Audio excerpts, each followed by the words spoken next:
시티그룹이 금리 인하 시점을 9월달로 미뤘습니다. 원래 6월에 내릴 거라고 했는데 석 달이나 뒤로 밀렸어요. 이 소식 듣고 불안하신 분들도 계실 텐데요. 근데 저는 이번 뉴스를 보고 오히려 고개를 끄덕였습니다. 왜냐고요? 지금부터 그 이유들 하나씩 풀어드릴 건데요. 이거 다 듣고 나시면은 이 뉴스가 완전히 다르게 보이기 시작을 하실 겁니다. 영상 끝까지 집중해서 시청 부탁드릴게요. 먼저 지금 상황부터 빠르게 짚고 가겠습니다. 미국의 중앙은행, 그러니까 미국 연준이죠. 올해 3월달에 금리 그대로 동결에 섰습니다. 지금 기준금리가 3.5에서 3.75%포인트 사이인데요. 이 금리를 내린다는 건 쉽게 말씀드려서 돈을 빚는 비용이 비싸진다는 뜻이죠. 이 금리를 내린다는 건 쉽게 말씀드려서 돈을 빌리는 비용이 저렴해진다는 뜻입니다. 돈 빌리기가 쉬워지면 사람들이 투자를 더 하게 되고 그 돈이 주식이나 코인 같은 곳으로 흘러들어가게 되거든요. 그래서 코인 시장에서는 금리 인하를 항상 기다립니다. 근데 시티그룹이 뭐라고 했느냐? 원래 6월쯤에 금리를 내릴 거다 했는데 이제 9월 달은 돼야 될 것 같다라고 전망을 바꾼 겁니다. 심지어 IMF, 그러니까 국제통화기금이라는 세계적인 경제기구가 있는데요. 이 기관이 올해 4월 2일에 공식 보고서를 냈어요. 거기에 뭐라고 적혀 있냐? 2026년 금리를 내릴 만한 여지가 거의 없다라고 합니다. 상당히 조금 강력한 표현이죠. 여기까지 들으면 당연히 이런 생각이 들 겁니다. 아니 그러면 코인은 당분간 안 오르는 거 아니냐? 보통 그렇게 생각하는 게 맞아요. 금리 안 내리면 돈이 안 풀리고요. 돈이 안 풀리면 코인 같은 위험 자산에 돈이 잘 안 들어옵니다. 근데 여기서 한 발짝 더 들어가 보면 얘기가 조금 달라지는데요. 여기서부터가 중요해요. 이 비트코인 ETF라는 게 있습니다. 쉽게 말씀드려서 비트코인을 직접 매수하지 않아도 주식처럼 거래할 수 있게 만든 상품인데요. 이 기관들, 그러니까 큰 손들이 주로 이걸 통해 가지고 비트에 투자합니다.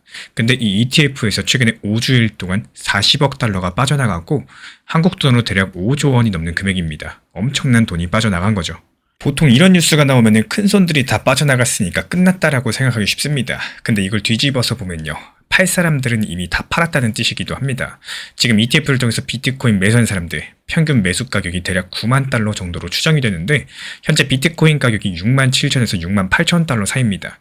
이 사람들은 지금 손해를 보고 있는 상황이라는 거고 그래서 버티다 못한 사람들이 지난 몇 주일 동안 쏟아져 나오게 된 겁니다. 이게 왜 중요하냐면요. 시장에서 매도 압력이라는 게 있어요. 팔고 싶은 사람들이 많으면 가격이 계속 내려가겠죠.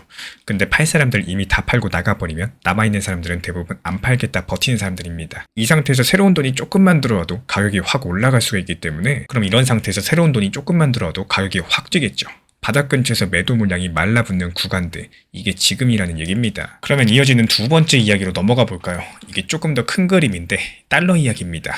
미국 달러가 2025년 주요 통화 대비했을 때 7에서 9% 정도 하락했죠. 유로는 13% 상승했고요. 영국 파운드화는 7에서 8% 올랐고요. 달러가 약해졌다는 겁니다. 이게 지금 비트코인이랑 무슨 상관이냐? 역사적으로 봤을 때 달러가 약해지는 시기, 비트코인이 오히려 강력해지는 경향이 있었습니다.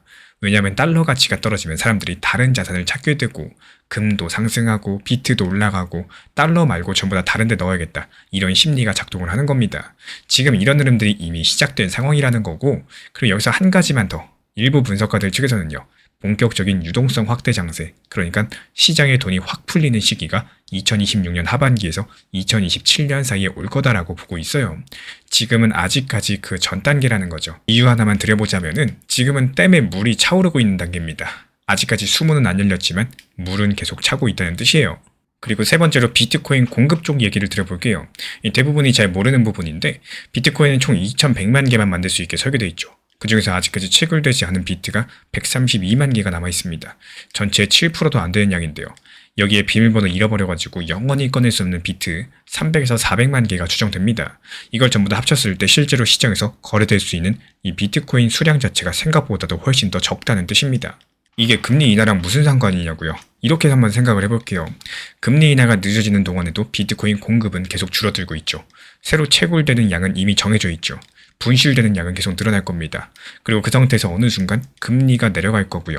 돈이 풀리기 시작을 할 겁니다. 또 줄어든 공급에 갑자기 수요가 몰리게 된다는 거고 말 그대로 공급은 적고 수요는 많아지면 가격이 당연히 어떻게 될까요? 상승할 수밖에 없겠죠. 여기에 대해서 금리 인하 시기가 늦어진다. 그렇다면 늦어질수록 나중에 오는 그 반등의 힘이 더 강력해진다는 논리입니다. 그러면 여기서 솔직하게 짚고 넘어갈 부분이 있습니다. 이 모든 게 잔밋빛이냐? 또 그건 아닙니다. 스탠더드 차타드라는 이 큰 은행이 있는데요.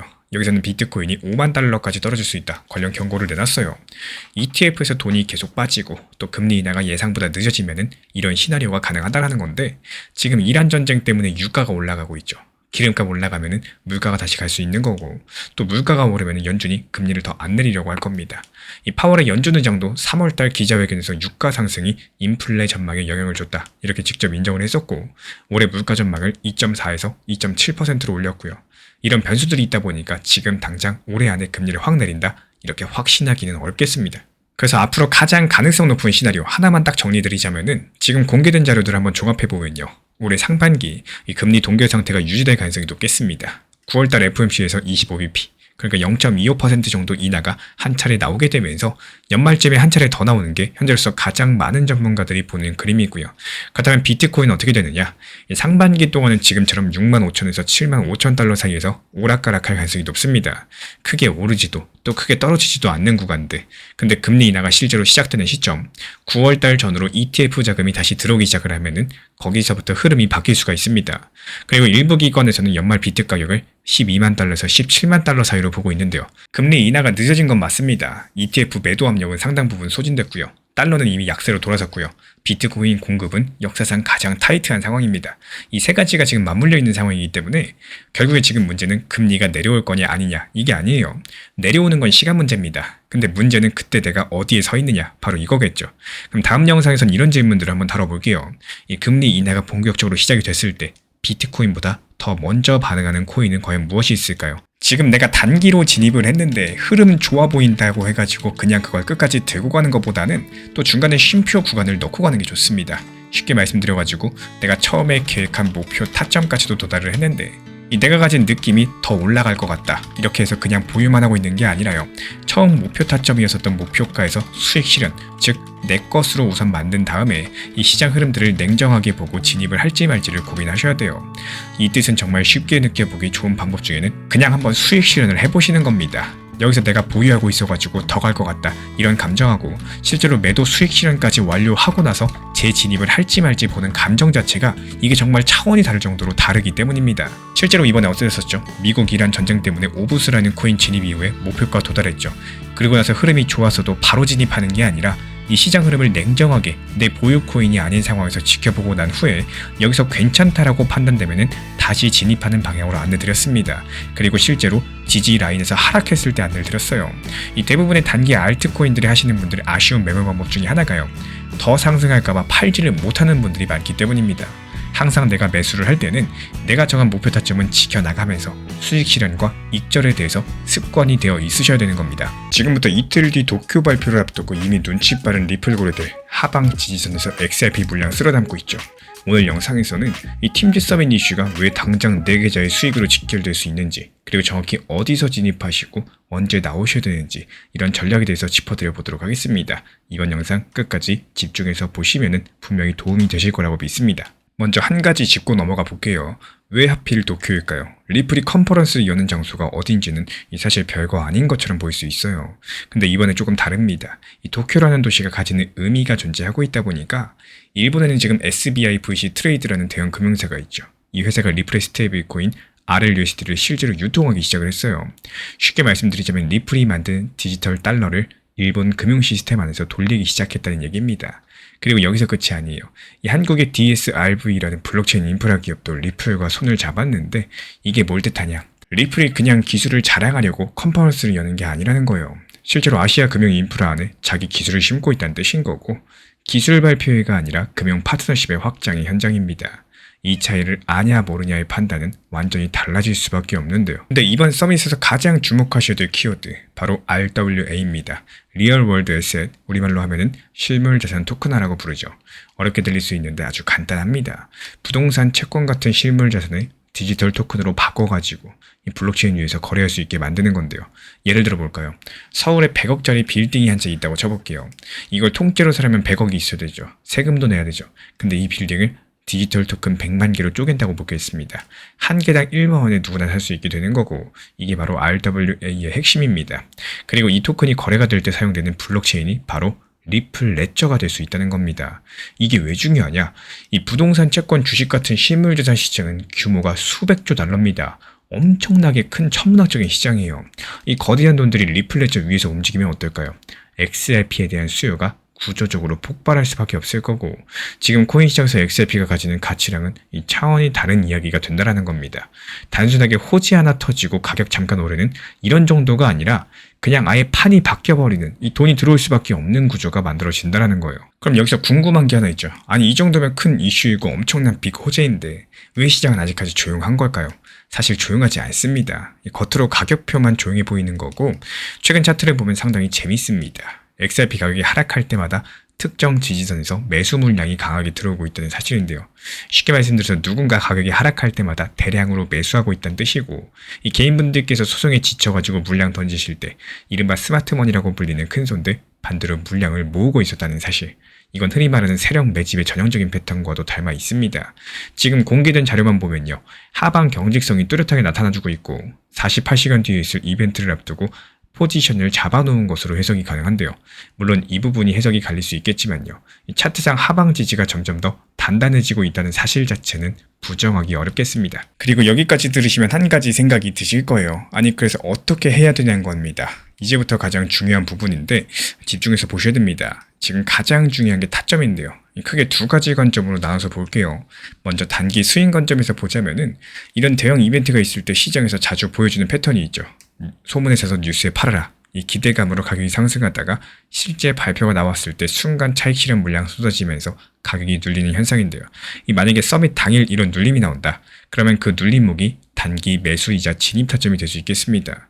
여기서 핵심은 발표 직후에 바로 뛰어드시는 게 아니라요, 차익 실현 물량이 소화되고 나서 지지선을 확인하시고 들어가는 겁니다. 그리고 중장기 관점은 조금 달라요. 만약에 이번 서밋에서 RWA 관련된 구체적인 파트너십이나 이 실행 계획들이 발표가 된다면은 이건 단기 이벤트가 아니라 구조적인 모멘텀의 시작점이 되겠죠. 이런 경우에 눌림목에서 분할 매수로 포지션을 잡아가는 전략이 유리할 거고, 이런 경우에는 눌림목에서 분할 매수로 포지션 잡아가는 전략이 유리하고요. 한 방에 올인 몰빵 매수하시는 게 아니라 나눠서 매수하시면서 평단 관리하시는 거죠. 현재 가장 가능성 높은 시나리오 한 가지만 말씀을 드리자면요, 이 서밋 전까지 기대감으로 소폭 상승하고 발표 당일날 차익 실현으로 한번 빠지고 나서 RWA 관련 내용이 시장에 소화되면서 다시 한번 우상향 흐름을 타는 그림이 예상이 되고 있습니다. 왜 이렇게 보느냐? 이 대형 이벤트 전후로 이 패턴이 반복적으로 나왔고요. 특히나 실질적인 파트너십이 동반될 때는 눌림 이후의 회복 속도가 빠른 경우가 많았기 때문이에요. 이번 도쿄 팀즈 서밋의 핵심은 소송이 아니라 RWA라는 이 새로운 자금 유입의 구조이고, 고래들은 이미 이걸 알고 포지션을 잡고 있고요. 우리가 해야 될 거는 이벤트 전후 가격 흐름을 냉정하게 지켜보시면서 타점을 잡는 겁니다.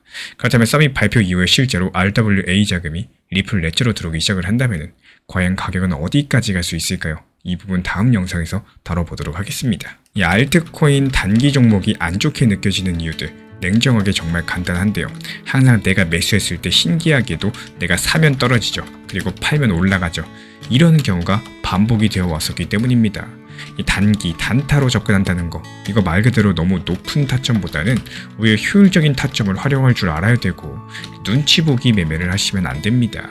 여기서 말씀드리는 눈치 보기 매매는 내가 매수해놓고 매도할까, 아니면 다시 매수할까, 이거 더 상승하고 있는데 차라리 기다려볼까, 이렇게 여러 가지 생각을 반복하는 매매가 아니라요, 쉽고 효율적으로 그냥 매수와 동시에 여유롭게 목표 가격을 걸어놓고 신경을 쓰지 않는 매매를 말합니다.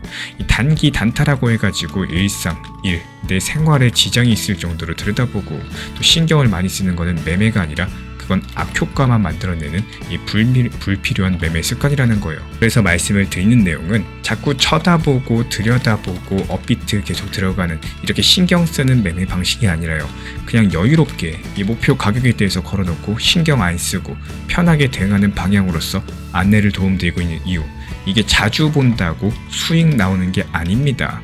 업비트 하루 종일 들여다본다라고 해가지고요 수익이 더 잘 난다? 이거는 정비례 관계가 아니라는 뜻이기 때문이겠죠. 효율적으로 비중을 잘 조절하고 또 타점 코인을 찾아내가지고 목표가를 걸어놓는 이 원칙 매매 정도만 잘 활용을 하신다면은 이 시장이 절대로 어렵게 느껴지지는 않으실 겁니다. 이제 딱 12시간 남았습니다. 내일 오전 9시죠. 이 트럼프가 총공습을 통한 이란의 발전소랑 교량 타격하겠다 선포한 날짜인데요.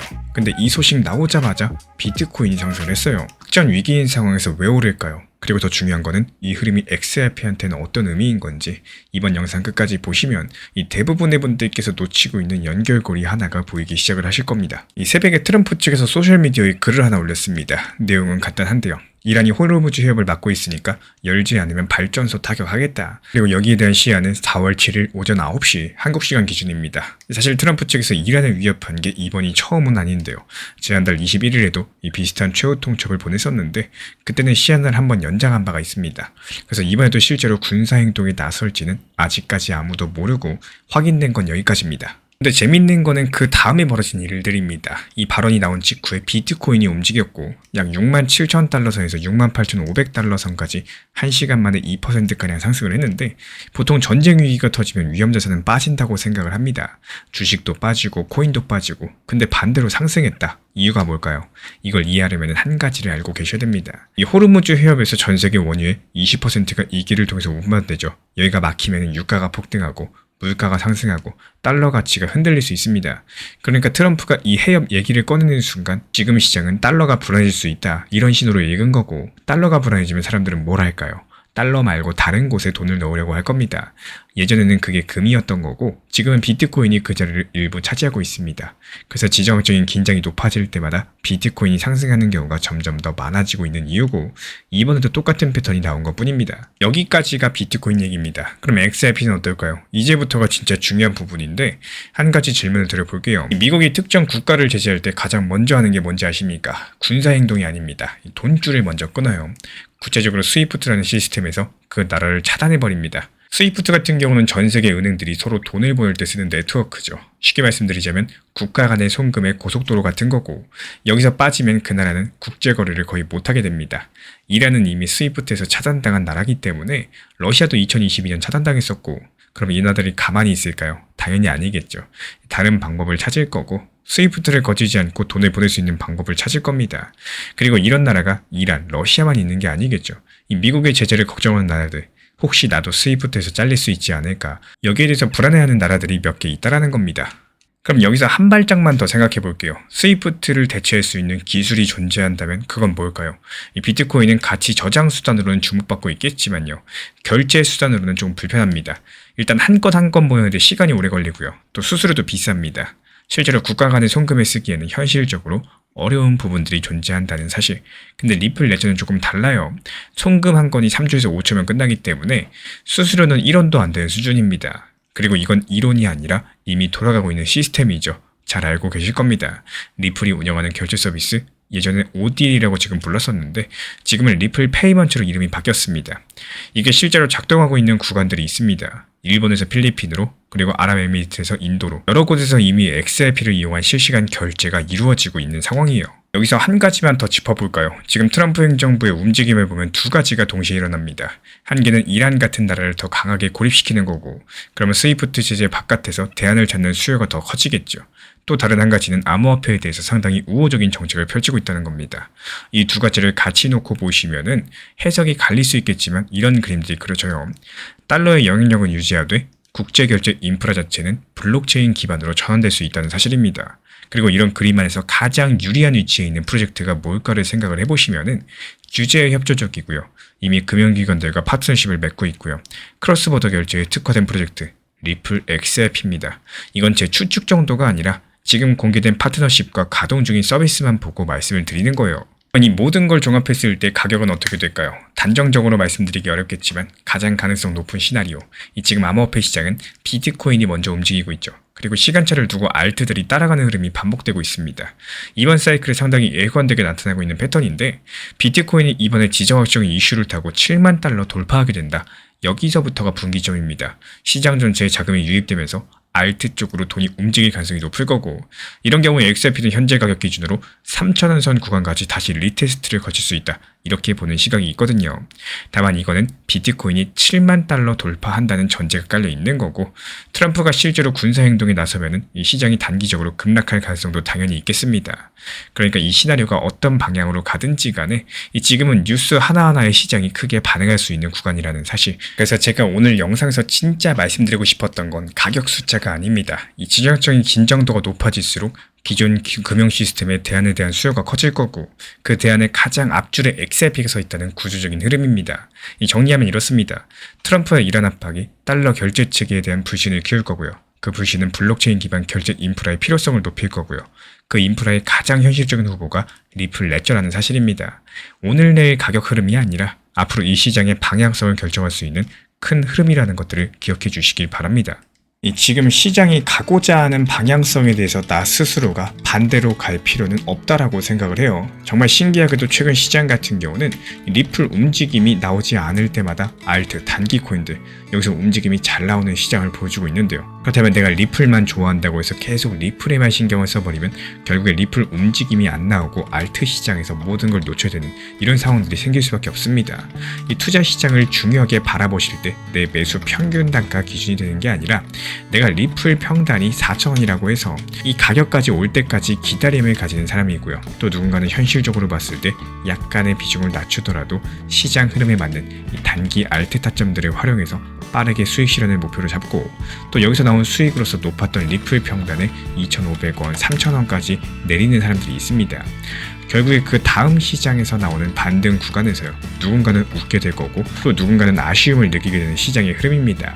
이 단기적인 코인에 대해서 안내를 드리는 이유, 목표 타점을 걸어놓고 비중 조절해서 대응이 가능하도록 안내드리고 있는 이유는요.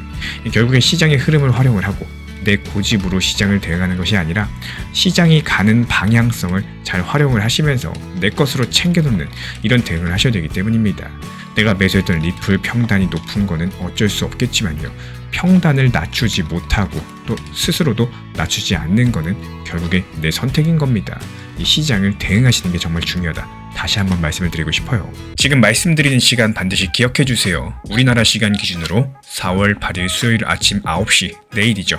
이 트럼프가 이란의 최후 통첩이 끝나는 시간입니다. 원래 오늘이었었는데 하루 연장을 해줬고 이란이 방금 미국의 휴전안에 대해서 정면적으로 거부를 하면서 이스라엘을 향해 가지고 미사일까지 날렸습니다. 전쟁이 앞으로 더 확전 국면으로 접어드느냐 아니면 협상이 되면서 마무리가 되느냐 이 갈림길에서 리플 XRP 가격이 왜 가장 민감하게 움직일 수밖에 없는지 오늘 그 이유를 확실하게 짚어드려 보도록 하겠습니다. 먼저 지금 상황부터 빠르게 정리해 볼게요. 트럼프가 원래 이란에 호르무즈 해협을 열라고 요구하면서 안 열던 발전소를 전부 다 부수겠다고 했죠. 처음에 48시간 줬습니다. 그리고 그 다음에 5일 늘렸고요. 그 다음에 다시 10일을 늘렸고요. 이번에 또 하루를 늘렸습니다. 벌써 세 번째 연장인 건데 이란이 여기서 가만히 맞고만 있느냐? 또 전혀 아니에요. 이란이 미국이 보낸 휴전 제안을 전부 다 거부하고 있는 상황이고요. 파키스탄을 통해서 답변을 전달을 했고 단순하게 싫다 정도가 아니라 역으로 10개 정도의 조건을 내걸었습니다. 이란 제재를 전부 풀어라. 또 전쟁으로 파괴된 시설을 재건해라. 호르무즈 해협 통행에 대한 공식적인 체계를 새로 만들어라. 뭐 이런 내용들이 담겨있는 상황인데 쉽게 말씀드려서 이란은 우리가 먼저 양보할 생각이 없다라는 거고 미국도 이거를 수용해 줄 수가 없는 조건들입니다. 그리고 여기서 끝이 아닙니다. 이란 측에서 이스라엘을 향해서 미사일을 발사했고요. 이스라엘 방위군은 방공 시스템을 가동해가지고 요격 중이다라고 밝혔습니다. 그리고 동시에 이스라엘 카츠 국방장관은 이란의 기반 시설을 계속 타격해라고 군에 지시했고요. 협상 테이블이 열려있는 상황인데 또 동시에 미사일이 날아다니고 있다는 거. 이게 지금 상황입니다. 여기까지가 전쟁 이야기고 이게 지금 XRP랑 무슨 상관이냐. 지금 이란이 호르무즈 해협을 봉쇄하면 석유가 지나갈 수가 없죠. 석유가 못 지나가면 유가가 폭등합니다. 여기까지는 많은 분들께서 아시는 내용인데요. 대부분의 사람들이 놓치는 게 한 가지 있어요. 석유만 막히는 게 아닙니다. 돈의 흐름 자체가 막혀버려요. 지금 전 세계 은행들이 해외로 돈 보낼 때 쓰는 시스템 스위프트죠. 마치 국제송금의 고속도로와도 같은 곳입니다. 이란에 대해서 제재가 강화되면 이란은 물론이고요. 이란과 거래하던 나라들까지도 이 고속도로를 쓰기가 어려워집니다. 실제로 과거에 러시아가 스위프트에서 퇴출당했었죠. 그때 러시아랑 거래하던 나라들 그 대한 결제 수단을 찾아 나섰었고 그리고 지금 이란 상황도 비슷한 구조죠. 이란에 대한 제재가 더 세지면 중동과 아시아에서 스위프트 말고 다른 방법으로 돈을 보낼 수 있는 시스템에 대한 수요들이 커질 수밖에 없습니다. 그리고 리플, 그러니까 XRP가 원래 만들어진 목적이 정확히 이거죠. 은행 간의 국제 송금을 빠르고 저렴하게 처리하는 거. 기존 스위프트로 해외 송금을 하면은 보통 하루에서 3일 정도가 걸리고요. 수수료까지도 수만 원입니다. 리플 넷을 쓰면 4초가 걸리고요. 수수료가 거의 없습니다. 이건 리플이 스스로 주장하는 게 아니라 실제로 전 세계 수백 개 금융기관이 이 시스템을 쓰고 있는 팩트인데요. 그러면 이렇게 정리가 되겠죠. 이란 전쟁이 길어질수록 또 제재가 강화될수록 호르무즈 해협이 불안할수록 스위프트 기반의 국제송금 시스템은 흔들릴 겁니다. 그리고 그 시스템이 흔들릴수록 대한결제 인프라에 대한 관심도는 커지겠죠. 리플 XRP가 그 대안 중에 하나라는 것은 이미 시장이 알고 있는 사실이고요. 근데 여기서 한 발만 더 들어가 보자면은 이란이 내건 10개 조건을 한번 다시 보세요. 제재 전면 해제해라. 호르무즈 해협 공식 통행체계 마련해라. 이 두 가지가 핵심입니다. 만약에 이 조건대로 협상이 타결된다면요. 제재가 풀리면 이란과 다시 거래가 시작되는데 그때 기존 스위프트만으로 전부 다 처리할 수 있을까요? 전쟁 동안 끊어졌던 금융 연결을 다시 잇는 과정에서 이 새로운 결제 인프라가 필요해질 수 있겠습니다. 반대로 협상이 결렬되면서 제재가 더 강력해지고 또 스위프트에서 차단되는 나라가 늘어나고 그 대한 시스템에 대한 수요는 더 커질 수밖에 없겠죠. 결국에 리플 XRP한테는 꽃놀이패 어느 길로 가든지 간에 확대될 수밖에 없다라는 거고 전쟁이 합의로 끝나든 확전으로 끝나든 어떤 경우에도 국제송금 인프라 재편이라는 이 주제 자체가 사라질 수가 없습니다. 그리고 이런 재편 과정에서 XRP가 구조적으로 유리한 위치에 있다. 이건 상당히 합리적인 분석이라고 볼 수밖에 없는데요. 그러면 가격은 어떻게 될까요? 지금 나와 있는 전망들을 보자면요. 최근에 AI 기반의 분석 모델 3개, 이 그록이랑 챗GPT 그리고 클라우드가 공통적으로 내건 전망이 있는데요. 휴전이 이루어질 경우에 XRP가 3개월 이내에 $2.50 $5까지도 반등할 수 있다고 합니다. 여기에 미국 내부 암호화폐 관련 법안까지도 통과된다. 이 클래리티 법안 통과 즉시 최대 $8까지도 상승 가능성이 언급되고 있어요. 반면에 시장 전체가 공포에 빠져서 투매가 나오면은 XRP 0.8달러에서 1.1달러까지도 하락할 수 있다. 이런 리스크도 같이 나왔습니다. 이 장밋빛만 보여드리는 게 아니라요. 양쪽에 대한 시나리오가 전부 다 존재하고 있다는 것들을 알고 계셔야 돼요. 근데 여기서 중요한 건 뭐죠? 이미 XRP 가격이 충분히 하락한 상황이기 때문에 떨어져봤자 많이 못 떨어지고 근데 상승하면은 몇 배로 올라갈 수가 있다는 겁니다. 말 그대로 리스크는 적고 기대 수익률은 높은 구간이라는 거겠죠. 근데 여기서 재밌는 데이터가 하나 있습니다. 최근 48시간 동안 고래들, 그러니까 큰손들이 약 13억 개 XRP를 매집했다는 분석이 나왔는데요. 가격이 이렇게 불안한 구간에서 큰손들이 매수하고 있다? 적어도 지금 바닥 근처라고 보고 있다는 뜻으로 읽힐 수가 있겠죠. 방금 말씀을 드린 것처럼 여기서 떨어져도 리스크가 별로 안 크고 근데 올라가면 기대 수익률이 뭐 2배, 3배까지도 가다 보니까 거점 분할 매수가 유효한 구간이다 이렇게 보고 있는 것으로 생각이 돼요. 물론 고래가 매수한다고 무조건 오른다 이런 건 아니겠죠.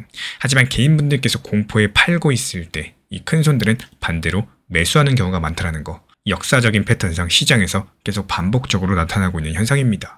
그러면은 내일 이유를 어떻게 보셔야 될까요? 여러 가지 갈래 시나리오가 있겠지만요. 가장 가능성이 높은 흐름, 이거 한 가지만 딱 말씀을 드리자면은 트럼프가 시한을 또 연장할 가능성이 높습니다. 왜 그렇게 보느냐? 이미 여태까지 3번 정도 연장을 했기 때문에 이 48시간을 시작해서 지금까지 한 달 넘게 끌어왔죠. 트럼프가 강경한 말을 계속하면서도 이 실제 공격 시점은 계속 뒤로 미루고 있고 또 동시에 협상이 잘 되고 있다. 타결 가능성 크다. 이런 말도 같이 하고 있습니다.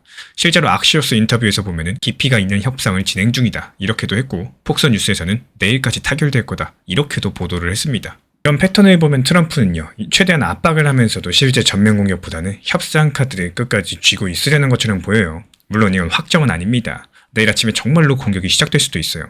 하지만 지금까지의 행동 패턴을 분석을 해보면은 시한이 한 번 더 연장되거나 부분적인 합의가 극적으로 타결되거나 이럴 가능성이 높아 보입니다.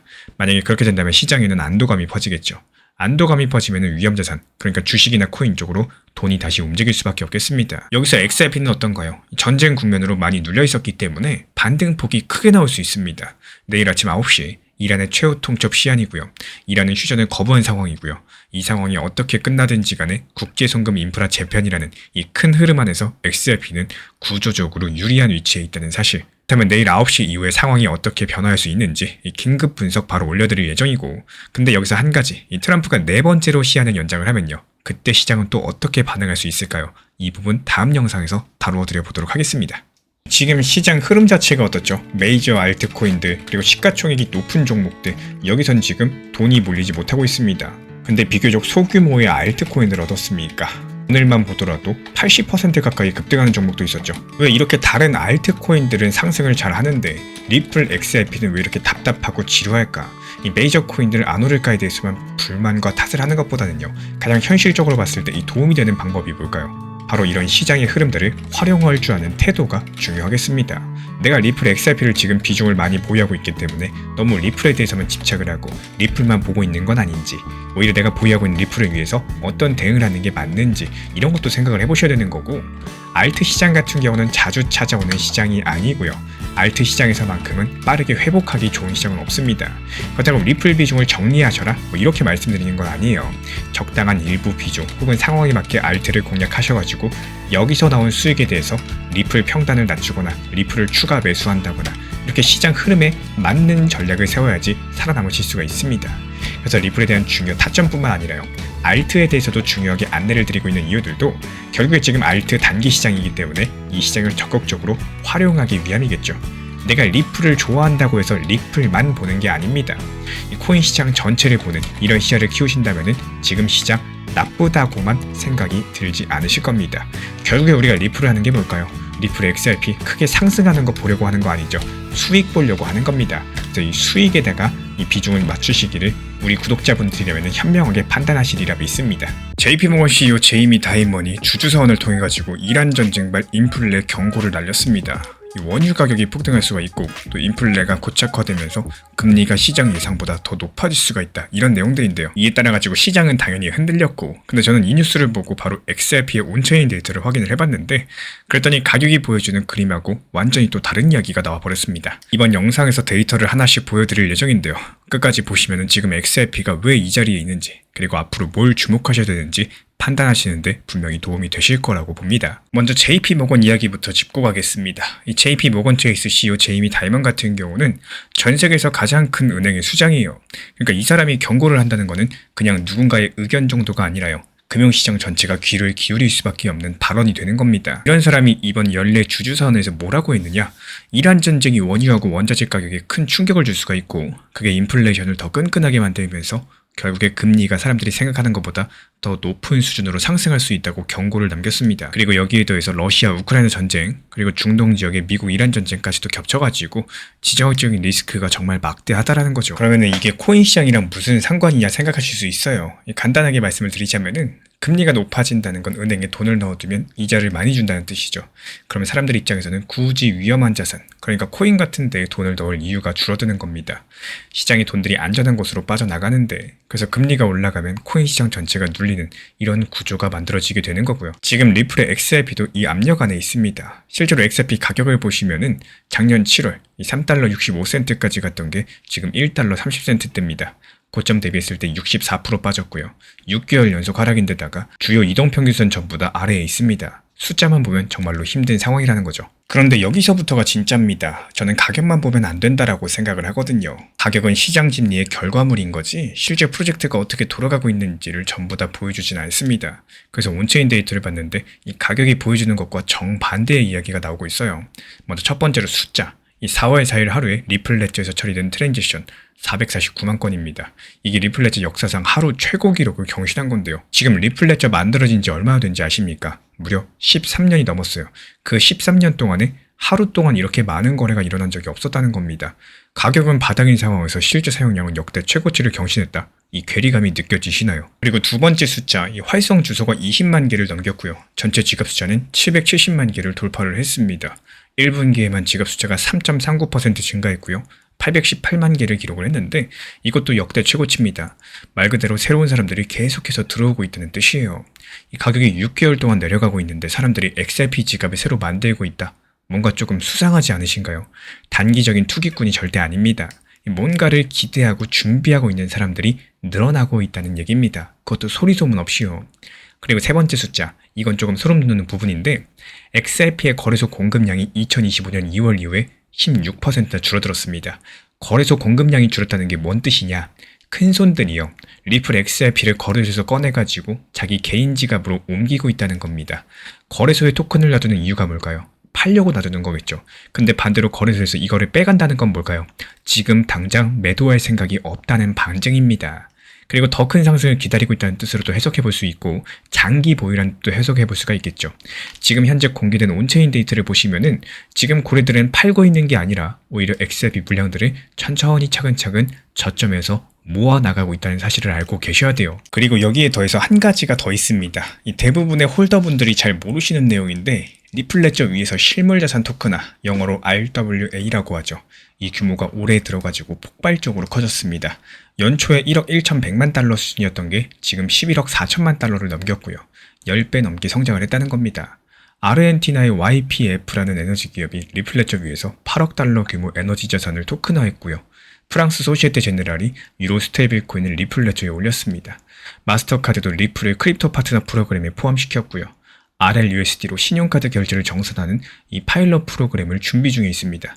이런 부분들이 아직까지 규제 승인을 기다리는 단계이긴 하겠지만요. 방향성 자체가 상당히 의미가 있습니다. 그래서 결국에 정리하면 이런 상황입니다. 가격은 6개월째 내려가고 있는데 실제 네트워크 사용량은 역대 최고치고, 고래들은 거래소에서 빼고 있는데 실무자산 토큰은 10배 이상 성장했고, 전통금융기업들이 리플 레저랑 연결되고 있다는 사실, 이 가격과 펀더멘털 사이에 역사적인 수준의 괴리감이 생겨나고 있다는 거고, 그러면 이 괴리가 왜 안 풀리고 있느냐? 그게 바로 JP모건 다이먼이 경고한 매크로 환경 때문이겠습니다. 이란 전쟁 리스크, 유가 $100 돌파, 인플레 고착 가능성, 금리 인하 지연, 이 네 가지가 코인 시장 전체를 짓누르고 있는 상황이고요. 아무리 펀더멘털이 좋아도 매크로가 이 상태면은 가격이 올라가기 어려운 거죠. 공포 탐욕 지수가 47일 연속 극단적 공포 구간에 머물러 있다. 이것만 봐도 시장 심리가 지금 어떤 상황인지 알 수가 있습니다. 아마도 이런 부분들에 대해서는 우리 구독자분들 체감이 더 심하실 거예요. XRP 지루하고 답답하고 리또성인 것 같고, 이런 마음들 드는 게 어쩌면 당연하겠습니다. 그렇다면 여기서 한 가지만 여쭤볼게요. 우리 구독자분들, 지금 XRP를 더 모아야 된다고 생각하시나요? 아니면 조금 더 기다려야 된다 생각하시나요? 댓글로 자유롭게 알려주시고, 다른 분들 의견도 참고가 많이 되기 때문에 많이 참여해 주셨으면 좋겠습니다. 자, 그럼 앞으로 이런 상황들이 어떻게 전개될 수 있을지를 말씀드려 볼게요. 여러 갈래 방향성이 있을 거예요. 하지만 지금 공개된 자료만 놓고 봤을 때 이 4월 하반기에 예정된 클래리티 액트, 이게 바로 핵심 변수입니다. 바로 이번 달 말에 있는 상황인데, 쉽게 말씀드려서 XRP 같은 디지털 자산의 법적 지위를 연방법 차원에서 확정해주는 법안입니다. 지금도 SEC, CFTC, 여기서 XRP를 디지털 상품으로 분류하는 가이드라인을 내놓긴 했지만요. 이건 가이드라인일 뿐인 거지 법이 아닙니다. 클래리티 액트가 통과되면 그게 법으로 굳어지는 거고요. 기관들 입장에서는 XRP에 돈을 넣을 때 법적인 불확실성이 사라진다는 거죠. 지금 미국의 상원이요, 9월절 휴회 끝내고 4월 13일에 복귀합니다. 그 이후에 상원은행위원회 클래리티 액트 마크업, 그러니까 법안 심사가 예정되어 있어요. 하원에서는 이미 작년 7월에 294대 134 압도적으로 통과된 상황이죠. 스탠더드 차타드 제프리 캔드릭 측에서는요, 이 법안이 통과되면 XRP ETF에 40억에서 80억 달러 규모의 자금이 유입될 거다 전망을 남겼습니다. 지금 XRP 현물 ETF에 들어와 있는 자금이 14억 달러 수준인데, 그게 몇 배로 뛸 수 있다는 이야기입니다. 앞으로 클래리티 액트가 4월 안에 위원회를 통과한다. 그럼 매크로 악재가 있더라도 XRP가 1.45달러 돌파하고 1.6달러 구간까지 상승할 수 있다라고 보고 있어요. 그 근거는 총 3가지인데요. 먼저 첫 번째, 온체인 펀더멘탈이 역대급으로 쌓여 있어서 총매제 한 개만 터지면 반응할 준비가 되어 있다는 거. 두 번째, 거래소 공급량이 줄어들어가지고 매도 물량 자체가 적어진 상태라는 거. 세 번째, 법적인 불확실성이 생기면 기관 자금이 들어올 수밖에 없는 구조라는 거. 그리고 반대로 이 법안이 4월 안에 위원회를 통과하지 못하면요, 올해 안에 처리되기 어렵다라는 전망이 나옵니다. 중간선거 정치가 상원 일정을 지배하게 되기 때문에 이런 경우에 지금 1.28달러 부근의 지지선이 버텨주느냐가 관건이 될 거고, 여기까지는 확인된 사실이고요. 그 이상의 전개는 아직까지 확인되지 않았습니다. 다만 한 가지 기억해 두셔야 될 게 있어요. 스탠더드 차타드는 올해 연말 XRP 목표가를 2.8달러까지 상승할 걸로 보고 있고요. 다가오는 2028년에는 12.6달러까지 전망을 하고 있습니다. 단기적으로 매크로 환경 때문에 보수적으로 잡았었지만 중장기 전망은 오히려 높인 거예요. 이건 리플 레저의 실제 사용 성장과 제도권 진입 속도를 반영한 숫자입니다. 그리고 JP모건이 경고한 이란 전쟁 인플레이션은 코인 시장 전체를 짓누르고 있고요. XRP도 그 압력에서 자유롭지 않습니다. 하지만 이 압력 아래에서 XRP의 실제 네트워크 사용량은 13년 역사상 최고치를 찍고 있고요. 고래들은 빠지는 게 아니라 모으고 있습니다. 지금은 가격을 쫓는 구간이 아니라 클래리티 액트라는 촉매제를 지켜보는 구간이라는 사실. 근데 클래리티 액트가 4월 달에 정말 통과될 수 있을까요? 다음 영상에서 이 법안의 통과 가능성, 그리고 상원 내부 상황에 대해서 구체적으로 분석드려 보도록 하겠습니다. 우리 채널에서는요, 이 리플 XRP가 무조건 좋다 이렇게 말씀드리는 거는 아닙니다. 리플이라는 코인이요, 좋은 거 맞습니다. 근데 만약에 내 상황과 시장 흐름과 안 어울린다, 그럼 스스로 어떤 매매의 방향성을 잡을지를 계획을 할 줄 아셔야 되는데요. 이 예전 시장과 많이 달라졌죠. 그냥 보유한다고 해서 정답이 나온다? 이런 시장이 더 이상 아닙니다. 이거는 우리 구독자분들께서도 더 잘 알고 계실 거라고 생각을 해요. 그렇다면 평단이 높을 때 높은 리플 평단을 어떻게 낮출 수 있을지, 여기에 대한 고민을 해보셔야 되는데, 만약에 평단이 3,000원 구간 아니면 4,000원 구간이라고 했을 때 그 가격이 오기까지 그냥 보유만 한다. 그럼 이게 본전까지 오고 다시 상승하기까지 얼마나 걸릴지 아무도 모릅니다. 하지만 평균 단가에 대해서 알트라거나 단기, 그리고 리플의 적당 단기 고점과 저점을 활용해가지고 평단을 낮추고 비중과 수량을 조금씩 늘려갈 수 있다면 이게 2,500원, 2,800원까지만 단기 반등 나와도 충분히 회복 가능 구간으로 만들 수가 있겠죠. 제가 안내드리는 리플 정보방에서도 말씀을 드리고 있지만 무조건 보유한다고 해서 좋은 시장이 아니다라면은 적당 일부 비중은 고점과 단기 저점을 살려서 분할 익절을 통해서 오히려 건강한 장기 투자를 위해서 대응을 하셔야 됩니다. 더 오를까봐 못 파는 게 아니라요. 팔아야 될 돈이고 대응을 해야지 시장이 지루하지 않고 재밌어진다는 것들을 꼭 기억을 해주셔야 돼요. 이렇게 텔레그램 방도 입장 필요로 하신 분들께서는 말씀해 주시면 안내 도움 드리도록 하겠습니다. 테슬라가 자율주행 소프트웨어를 구독제로 바꿨습니다. 한 번에 8,000달러 내고 사던 거를 이제 월 99달러만 받겠다는 건데요. 근데 이 소식이 나오자마자 테슬라 주가가 2% 넘게 빠졌어요. 시장에서는 이거를 안 좋게 봤다는 뜻이겠죠. 근데 여기서 한 가지 질문을 던져드려 보겠습니다. 이번 뉴스가 도지코인 홀더들한테 오히려 좋은 소식일 수 있다면 믿으시겠습니까? 조금 뜬금없게 들릴 수 있습니다. 이 테슬라 자율주행이랑 도지코인이 무슨 상관이냐고. 당연한 반응입니다. 근데 이걸 이해하려면 먼저 테슬라가 왜 구독제로 갔는지 여기서부터 보셔야 되는 거고 단순하게 가격을 바꾼 게 아닙니다. 테슬라의 자율주행 소프트웨어 FSD라고 하는데요. 원래 이걸 쓰려면 차를 살 때 8,000달러를 한 번에 더 내야 됐습니다. 우리 돈으로 약 1천만 원이 넘는 금액인데요. 솔직히 부담스러울 수밖에 없겠죠. 그래서 실제로 FSD를 구매하는 사람이 생각보다 많지가 않았습니다. 근데 이번에 머스크가 이거를 확 바꿨고 앞으로 한 번에 돈을 낼 필요가 없이 한 달에 99달러만 내면 되는 겁니다. 우리 돈으로 약 15만 원 정도 되는데 이게 왜 중요하냐면요. 테슬라가 돈 버는 방식 자체를 바꾸겠다는 뜻이기 때문에 그렇습니다. 지금까지 테슬라는 차를 팔아서 돈을 벌었었죠. 차 한 대 팔면 끝. 그리고 다음 차 팔 때까지 기다려야 되죠. 근데 이게 구독제로 가게 되면은 그 얘기가 달라진다는 사실. 차를 한번 팔아 놓으면 그 다음부터는 매 달마다 돈이 들어오는 거고 넷플릭스를 생각하면 쉽습니다. 넷플릭스가 영화 하나 팔고 끝나는 게 아니죠. 매달 구독료를 받죠. 테슬라가 그 모델을 차에 적용하겠다라는 거예요. 그럼 테슬라 입장에서 뭐가 필요해질까요? 매달 수백만 명한테 결제를 받아야 돼요. 그것도 한 번이 아니라 매달마다 반복을 해서요. 이런 거를 반복 매출이라고 하는데 반복 매출을 안정적으로 운영하려면 결제 시스템이 굉장히 중요해집니다. 특히 전 세계에서 동시에 소액 결제가 들어오는 상황들을 처리할 수 있는 인프라가 필요하겠죠. 그리고 여기서부터가 진짜 중요한 부분입니다. 머스크가 지금 만들고 있는 게 뭔지 아십니까? 엑스머니입니다. 올해 3월 10일 머스크가 직접 발표했어요. X, 그러니까 옛날 트위터 안에 결제 시스템을 넣겠다는 겁니다. 그리고 이름이 엑스머니예요. 올해 4월부터 일반 사용자들도 쓸 수 있게 공개한다고 했습니다. 이미 미국의 40개 주 이상에서 결제 라이선스를 받았고요. 비자카드랑 파트너십도 맺었습니다. 잔액의 6% 이자까지 주겠다고 했습니다. X의 사용자가 얼마나 되는지 아시나요? 무려 6억 명이 넘습니다. 이 6억 명이 쓰는 어플 안에서 결제 기능이 들어간다는 거는 그야말로 정말 엄청난 규모의 소액 결제 플랫폼이 만들어진다는 뜻이고 그리고 여기서 도지코인 얘기가 나오게 됩니다. 지금 공개된 자료만 보면은 엑스머니의 초기 버전은 일반 화폐, 그러니까 달러 기반으로만 운영이 되는데요. 암호화폐 기능은 아직까지 포함되지 않았어요. 이거는 팩트입니다. 이 도지코인이 엑스머니에 들어간다는 공식 발표가 아직까지 없다라는 거예요. 그런데 여기서 해석이 갈리는 부분이 있어요. 엑스머니의 공식 로드맵을 보면은 암호화폐 지원은 그 이후 단계에 계획되어 있다라고 되어 있습니다. 정확한 시점은 아직까지 안 나와 있지만요. 아예 안 한다는 얘기도 아닌 거죠. 그리고 머스크가 직접적으로 제3자가 올린 게시물을 리포스트 했는데요. 그 게시물에는 엑스머니의 향후 기능으로 대출과 머니마켓 계좌, 그리고 암호화폐 통합이 포함되어 있었습니다. 물론 이건 공식적인 발표가 아니라 머스크가 리포스트한 거라 가지고 확정으로 보긴 어렵겠죠. 하지만 방향성을 보여주는 신호로 해석하는 사람들이 많다는 거고 업계에서 주목하는 인물인 폴 베런이라는 분석가가 있는데요. 이 사람이 엑스머니 발표 직후에 이런 말을 했습니다. 엑스머니가 결국에 세계에서 가장 큰 암호화폐 온램프, 그러니까 일반 돈을 암호화폐로 바꿔주는 이 통로 중에 하나가 될 수 있다라고요. 그러면서 도지코인이 소액 결제, 특히 크리에이터 경제에서 강력한 역할을 할 수 있다라고 전망을 남겼습니다. 왜 하필 도지코인이냐? 이것도 근거가 있는데요. 도지코인은 블록 생성 시간이 1분입니다. 비트코인은 10분이거든요. 그래서 도지코인은 결제가 훨씬 빠릅니다. 수수료도 거의 제로에 가깝고요. 소액 결제, 예를 들어가지고 팁을 주거나 소액 구독료 이런 내는 용도로는 기술적으로 상당히 적합한 코인이라는 겁니다. 게다가 지난 3월달에 정말 큰일이 하나 있었죠. 미국의 두 규제기관 SEC랑 CFTC가 공동 발표했었는데 16개 암호화폐를 공식적으로 디지털 상품으로 분류했습니다. 쉽게 말씀드려서 이 코인들은 증권이 아니라 상품이다라고 정부가 인정해 준 건데 비트코인, 이더리움, 솔라나, 리플 같은 이런 코인들이 포함됐었고 여기에 도지코인도 들어갔습니다. 이게 왜 대단하냐면요. 증권으로 분류되면 규제가 엄청 까다로워지죠.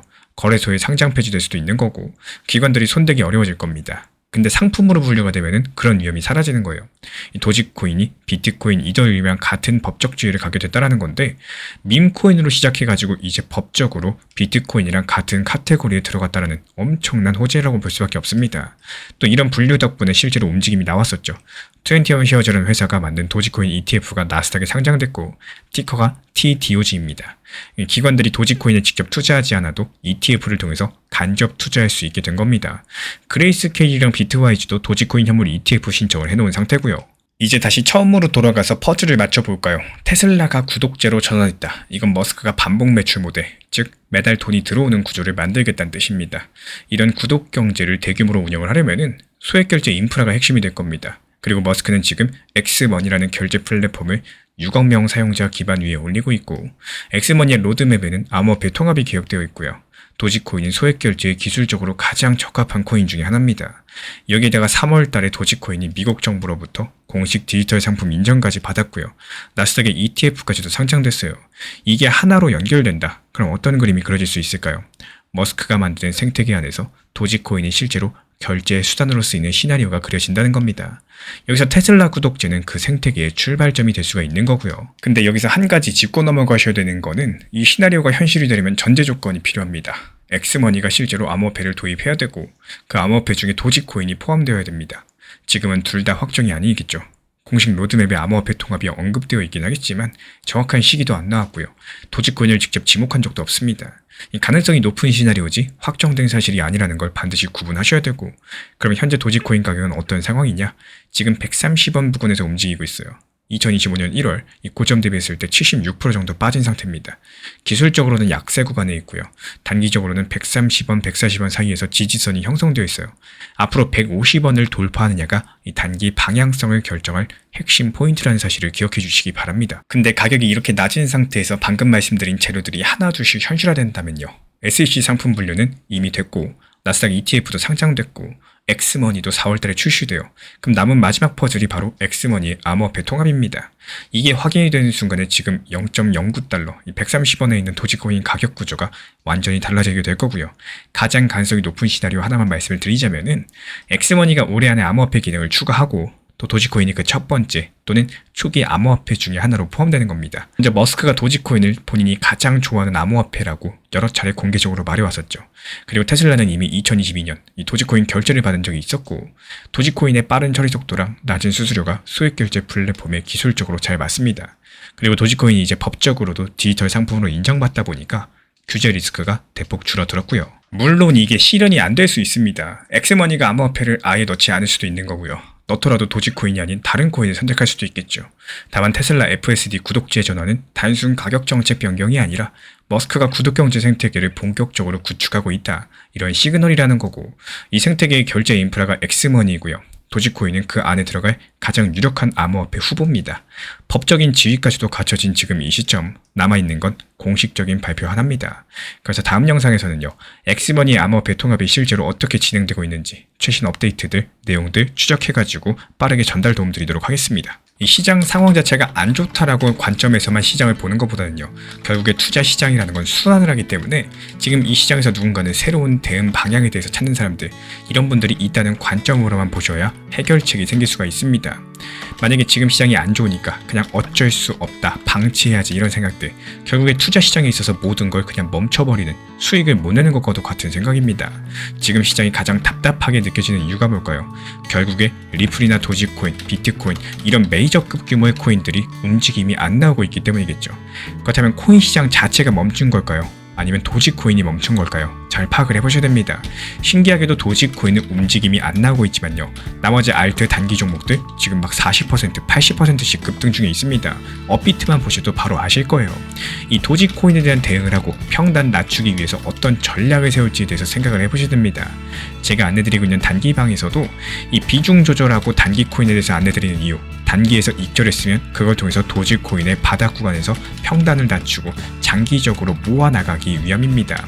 시장이 멈춘 건지 아니면 내 포트폴리오가 멈춘 건지 여기에 대해서 한 번씩 생각을 해보셨으면 좋겠습니다. 최근에 시장이 너무 답답하다 보니까 정보방 입장에 대해서 문의 주시는 분들께서 많아지셨어요. 먼저 제일 중요하지만요. 제가 안내드리는 모든 정보방은 업비트, 빗썸, 현물 매매로서만 안내 도움드리고 있습니다. 지금 화면에 보이시는 번호나 혹은 댓글 링크에 있는 신청란을 통해서 신청 주시면은 안내를 도움드리고 있고요.